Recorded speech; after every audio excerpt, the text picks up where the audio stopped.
Friends, welcome to my new blog. একটা blog নিয়ে চলে আসলাম। সো আজকে আমার ইংলিশ পরীক্ষা গেছে, খুব ন্যানো আমাদের পরীক্ষা এত বাজে, এত নিম্নমানের হয়েছে।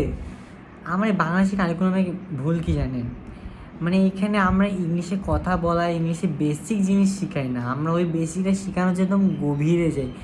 নাউন প্রোনাউন কত কী আসছে, ট্যাগ কোশ্চেন কী কী নেই সব নিয়ে আমরা শিখে আমরা ইংলিশে কথা বলা শিখি, তা আমরা শিখতেও পারি না। একটা বাংলাদেশি স্টুডেন্টকে, যে কোনো একটা স্টুডেন্টকে বলেন ইংলিশে কথা বলতো, বলি চল কথা বলি, অথবা তুই যে ইংলিশে বক্তব্য দে, পাবে, জীবনও পারবে না। আমরা নিজের যোগ্যতা খালি খাতায় লিখি, বাস্তবে কেউ লিখি না আমরা। এইটাই হলো একটা বাংলাদেশের কারিকুলাম সবচেয়ে বড় ভুল। কারিকুলাম এই ভুলটা যে শুধরাইতে পারে, তাইলে মনে করো বাংলাদেশ একটা ভালো দেশ হিসেবে আর একটা শিক্ষিত দেশ হিসেবে গণ্য করা হবে।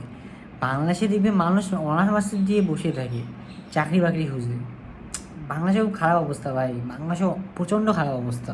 কারিকুলাম করছে সব কিছু একদম খাতায়, নিজের যোগ্যতা খাতায় কত আছে।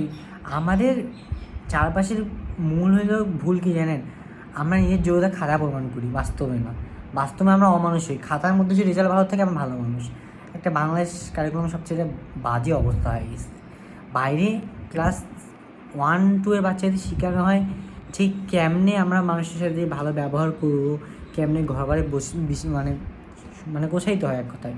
আর আমাদের বাংলাদেশে ক্লাস নার্সারি থেকে বলে যে রেজাল্ট ভালো করতে হবে, ভালো রেজাল্ট ভালো রেজাল্ট, A+ পাইতে হবে, 80 পাইতে হবে। আমি ছোটো থেকেই শিখি, আমরা এই জন্য ভালো বেসিকও আমরা শিখতে পারি না। আমরা বাংলাদেশের কারিকুলাম সবচেয়ে বড় ভুল এটা চেঞ্জ করতে পারে, দেন বাংলাদেশ একদিন ভালো কান্ট্রি এবং ভালো এডুকেশন নিয়ে চলতে পারবে। আমার মতে কেন এটা বাংলাদেশের অধিকাংশ ছেলে মেয়েদের মতে এমনই হয়। কারিকুলাম এমন করে যেটার পর আমরা শিখতে পারি, আমরা কারিকুলাম এমন করি না যেটার মাধ্যমে আমরা কিছু শিখতে না পারি।